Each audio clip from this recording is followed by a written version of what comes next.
আসসালামু আলাইকুম। আশা করি সকলেই ভালো আছেন। সুপ্রিয় চাকরি প্রত্যাশী ভাই বোনেরা, আজকে নতুন একটা নিয়োগ সার্কুলার প্রকাশ করা হয়েছে, যেটা হচ্ছে জনপ্রশাসন মন্ত্রণালয় মুদ্রণ ও প্রকাশনা অধিদপ্তরে। এটি একটি সরকারি স্থায়ী নিয়োগ সার্কুলার, যেখানে বাংলাদেশের যে কোনো জেলার যে কোনো প্রার্থী, ছেলে মেয়ে উভয় প্রার্থী আবেদন করতে পারবেন।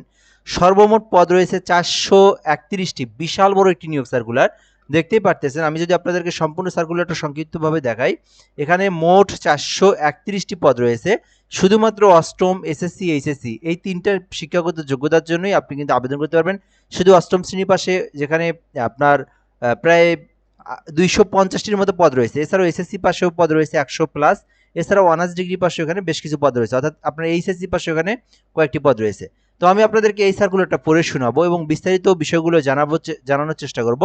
যেখানে পদের নাম, বয়স, শিক্ষাগত যোগ্যতা, আপনার শিক্ষাগত যোগ্যতা অনুযায়ী আপনি কোন পদে আবেদন করবেন, কবে থেকে আবেদন শুরু, আবেদনের কত টাকা ফি প্রদান করতে হবে, কিভাবে আবেদন করতে হবে, এ টু জেড বিষয়গুলো আমি আপনাদেরকে এই ভিডিওর মাধ্যমে বলে দেবো ইনশাল্লাহ। তো সার্কুলারটা আপনারা একদম শেষ পর্যন্ত দেখার জন্য চেষ্টা করবেন। সার্কুলারটা শুরু করার আগে আপনাদেরকে একটা বিষয় বলে রাখি, যারা ভিডিওটা ইউটিউব থেকে দেখতেছেন তারা যদি নতুন হয়ে থাকেন এই চ্যানেলে অবশ্যই সাবস্ক্রাইব করে রেখে দিবেন।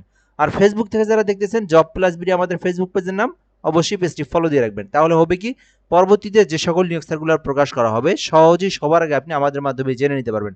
আমরা বাংলাদেশের সরকারি সকল নিয়োগ সার্কুলার, একদম জেলা থেকে শুরু করে জেলা পর্যায়ে সার্কুলার হোক, অধিদপ্তর, মন্ত্রণালয়ের সকল নিয়োগ সার্কুলার আমরা এই পেজ এবং এই ইউটিউবের মধ্যে আপলোড করে থাকি। যে যেখান থেকে দেখতেছেন আমাদের সঙ্গে যুক্ত থাকবেন। এখানে বলা হয়েছে যে বেশ কিছু বিষয় বলে দেওয়া হয়েছে। তো এখানে বলা হয়েছে যে রাজস্ব খাতে নিয়োগ দেওয়া হয়েছে, অর্থাৎ এটা সরকারি স্থায়ী রাজস্ব খাতে নিয়োগ সার্কুলার।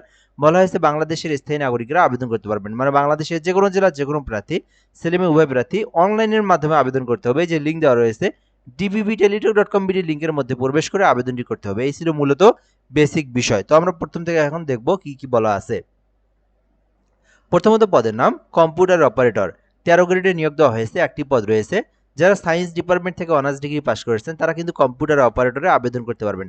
এছাড়াও সার্টিফিকেট কাম কম্পিউটার 13 গ্রেডে দুটি পদ রয়েছে, যেখানে শুধুমাত্র অনার্স অথবা ডিগ্রি পাশে আবেদন করতে পারবেন। 60 মুদ্রাক্ষরিকের অভিজ্ঞতার প্রয়োজন রয়েছে। 60 মুদ্রাক্ষরিকের 14 গ্রেডে একটি পদ রয়েছে, তিনটি পদ রয়েছে, যেখানে শুধুমাত্র অনার্স ডিগ্রি পাস, 60 মুদ্রাক্ষরিকের অভিজ্ঞতা থাকলে আবেদন করতে পারবেন। এছাড়াও লাইব্রেরিয়ান, সহকারী লাইব্রেরিয়ান রয়েছে, যেখানে বলা হয়েছে যে লাইব্রেরি সায়েন্স থেকে যারা ডিপ্লোমা পাস করেছেন তারা কিন্তু এই লাইব্রেরিয়ান পদে আবেদন করতে পারবেন। গাড়ি চালক নিয়োগ দেওয়া হবে 4টি, যেখানে শুধুমাত্র অষ্টম শ্রেণীর পাশেই আবেদন করতে পারবেন। এছাড়াও এখানে আপনি দেখবেন অফিস সহকারী কাম কম্পিউটার মুদ্রাক্ষরিক রয়েছে, 54টি পদ রয়েছে, বিশাল বড় একটি পদের সংখ্যা। এখানে শিক্ষাগত যোগ্যতা চাওয়া হয়েছে শুধুমাত্র উচ্চ মাধ্যমিক, এইচএসসি পাস। যারা শুধুমাত্র এইচএসসি পাস করেছেন, কম্পিউটার সম্পর্কে বেসিক নলেজ রয়েছে, বেসিক দক্ষতা রয়েছে, টাইপিং করতে পারেন, তাহলেই এনাফ। তাহলে আপনি অফিস সহকারী কাম কম্পিউটার মুদ্রাক্ষরিকে আবেদন করতে পারবেন, যেখানে 54টি পদ রয়েছে, 16 গ্রেডে নিয়োগ দেওয়া হয়েছে। এছাড়াও এখানে দেখবেন আপনি হিসাব সহকারী, 31টি পদ রয়েছে। যারা বাণিজ্য শাখা থেকে অর্থাৎ বিজনেস স্টাডিজ নিয়ে যারা এইচএসসি পাস করেছেন তারা কিন্তু হিসাব সহকারী পদে আবেদন করতে পারবেন। এছাড়াও রয়েছে সহকারী স্টোর কিপার, যেখানে 10টি পদ রয়েছে, যেখানে স্টোর রক্ষণাবেক্ষণ কাজের অভিজ্ঞতা, এইচএসসি পাশে আবেদন করতে পারবেন।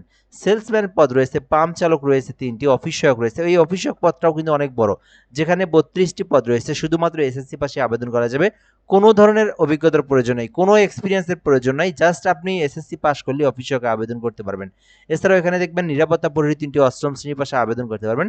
পোর্টার নামে একটি পদ রয়েছে, যেখানে কিন্তু 87টি পদ রয়েছে, শুধুমাত্র অষ্টম শ্রেণীর পাশে আবেদন করা যাবে। এটাও কিন্তু বিশাল বড় একটি পদ। দেখেন, শুধু অষ্টম শ্রেণী, কোনো ধরনের অভিজ্ঞতা কোনো কিছুর কথা বলা নাই, জাস্ট অষ্টম শ্রেণীর পাশেই 87টি পদ রয়েছে, এখানে পোর্টার পদে নিয়োগ দেওয়া হয়েছে। এছাড়া পরিচ্ছন্নতা কর্মী রয়েছে একটি, যেখানে শুধুমাত্র অষ্টম শ্রেণীর পাশে আবেদন করা যাবে। এছাড়াও এখানে কপি হোল্ডার রয়েছে 25টি পদ, যেখানে শুধুমাত্র এইচএসসি পাশে আবেদন করা যাবে। এখানে রয়েছে সহকারী চেকার রয়েছে 6টি পদে, শুধুমাত্র এইচএসসি পাশে আবেদন করা যাবে। মেকানিক রয়েছে এখানে একটি পদে, যেখানে শুধুমাত্র অনুমোদিত ভিটিআই টিটিসি হতে সনদপ্রাপ্ত যাদের রয়েছে তারা আবেদন করতে পারবেন। ইলেকট্রিশিয়ান একটি পদ রয়েছে, বাইন্ডার মানে বুক বাইন্ডার পদ রয়েছে, যেখানে শুধুমাত্র এসএসসি পাস করে আবেদন করতে পারবেন। 162টি পদ রয়েছে, বিশাল বড় একটি নিয়োগ সার্কুলার। শুধুমাত্র এসএসসি পাস করলে আবেদন করা যাবে, কোনো অভিজ্ঞতা কোনো কিছুরই প্রয়োজন নাই, জাস্ট এসএসসি পাস করলে বাইন্ডার পদে আবেদন করতে পারবেন। 16 গ্রেডে নিয়োগ দেওয়া হয়েছে। এছাড়াও এখানে দেখবেন আপনি কাউন্টার রয়েছে, যেখানে 2টি পদ রয়েছে, অষ্টম শ্রেণী পাস থাকলে আপনি কাউন্টারে আবেদন করতে পারবেন। সর্বমোট এখানে কিন্তু 431টি পদ রয়েছে। আপনার শিক্ষাগত যোগ্যতা অনুযায়ী আপনি যে পদে খুশি সেই পদে আপনি আবেদন করতে পারবেন। আবেদন করতে বয়স থাকতে হবে অবশ্যই 18 হতে 32, তাহলে আবেদন করতে পারবেন। এবং এখানে আবেদনের যে বিষয়টা, আবেদনের শুরু এই আবেদনটা শুরু হবে 18 জুন, অর্থাৎ এই আবেদনটা কিন্তু আগামীকাল থেকে শুরু হবে। আমি ভিডিওটা তৈরি করতেছি 17 জুন রাত্রে, ঠিক আছে, মানে 17 জুন এই রাত শেষ হইলেই কিন্তু আপনারা 18 জুন সকাল 10টা, অর্থাৎ যারা ভিডিওটা আগামীকাল দেখবেন তাদের তো আবেদন শুরু হয়ে গেছে, তখন থেকে আবেদন শুরু হবে। বাট যারা এই 17 তারিখ রাত্রে দেখতেছেন তারা কিন্তু আবেদনটা আগামীকাল সকাল থেকে আবেদন করতে পারবেন। কিভাবে আবেদন করবেন? এই যে একটা লিঙ্ক দেখতে পারতেছেন dppteletalk.com.bd, এই লিঙ্কের মধ্যে প্রবেশ করলে আবেদন করতে পারবেন। যারা নিজেরা আবেদন করতে পারেন এই লিঙ্কের মধ্যে প্রবেশ করলে আপনার সামনে একটা ফর্ম চলে আসবে, ওই ফর্মের মধ্যে সকল তথ্য পূরণ করে আবেদন করতে হবে। যেহেতু আবেদন শুরু হয়নি সেই ক্ষেত্রে আমি ফর্মটা দেখাতে পারতেছি না, বাট আগামীকাল থেকে আবেদন শুরু হবে, তখন আপনারা এই লিঙ্কে প্রবেশ করলে আবেদন করতে পারবেন। আবার আমি আপনাদেরকে আরেকটা বিষয় বলে রাখি, আপনারা যারা আমাদের মাধ্যমে আবেদন করে নিতে চান, আমাদের কিন্তু একটা অনলাইন অ্যাপ্লিকেশন সার্ভিস পোর্টাল রয়েছে, যার মাধ্যমে আপনি ঘরে বসে থেকে বাংলাদেশের যে কোনো সরকারি চাকরি আবেদন করে নিতে পারবেন। এটা হচ্ছে হোয়াটসঅ্যাপ নাম্বার 017758303112। প্রসেসটা বলে দিচ্ছি, যারা আবেদন করবেন অবশ্যই আপনাদেরকে ফোন দিতে হবে, SMS করতে হবে, ফোন না শুধুমাত্র SMS করতে হবে।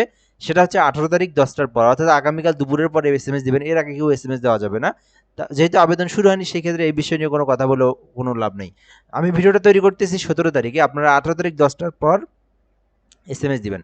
সো SMS দিলে আমি আপনাদেরকে আমরা আপনাদের কাছ থেকে ইনফরমেশনগুলো নেব, আবেদন করতে যে ডকুমেন্টগুলোর প্রয়োজন হয় সেই ডকুমেন্টগুলো নেওয়া হবে, নিয়ে আপনাকে আবেদন করে দিয়ে অ্যাপ্লিকেশন কপির পিডিএফটা সঙ্গে সঙ্গে পাঠিয়ে দেওয়া হবে। চাইলে আপনারা এই নাম্বারে হোয়াটসঅ্যাপে যোগাযোগ করে ঘরে বসে থেকে আবেদন করে নিতে পারেন বাংলাদেশের যে কোনো সরকারি চাকরির আবেদন।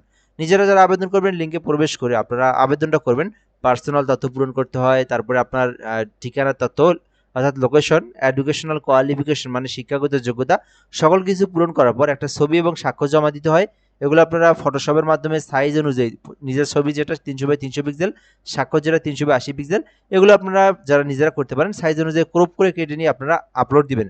তো সকল কিছু আপলোড দেওয়ার পর আপনার আবেদনটা সাবমিট দিতে হবে। আবেদনটা সাবমিট দেওয়ার পরে কিন্তু আপনার সামনে একটা অ্যাপ্লিকেশন ফর্ম চলে আসবে, ওখানে পাবেন একটা ইউজার, ঠিক আছে, ওই ইউজার দিয়ে আপনাকে কিন্তু পেমেন্ট করতে হবে। তো এখানে বলা হয়েছে কেউ যদি এখানে কততম গ্রেড থেকে কততম গ্রেডের কত টাকা ফি সেটা বলা রয়েছে।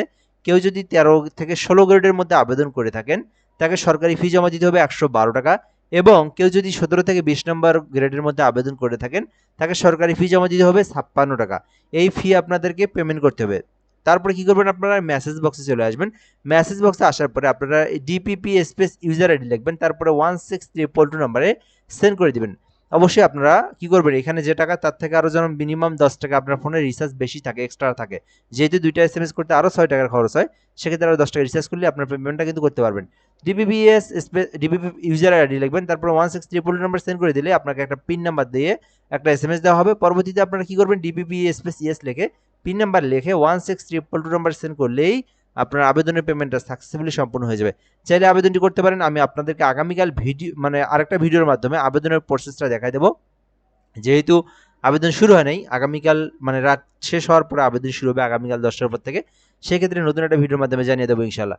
তো এই নিয়োগ সার্কুলারে যারা আবেদন করতে ইচ্ছুক আবেদনটি করতে পারেন। সরকারি স্থায়ী একটি নিয়োগ সার্কুলার, যেখানে বাংলাদেশের যে কোনো জেলার যে কোনো প্রার্থীরাই কিন্তু আবেদন করতে পারবেন। আর এই নিয়োগ সার্কুলারটার পিডিএফ যদি আপনি পেতে চান, মানে আপনি এই পিডিএফটা যদি দেখতে চান, যদি বের করতে না পারেন, সেক্ষেত্রে আপনারা কমেন্টে পিডিএফ লিখলে আমি আপনাদেরকে পিডিএফটাও দিয়ে দেবো। ধন্যবাদ, ভালো থাকবেন, আসসালামু আলাইকুম।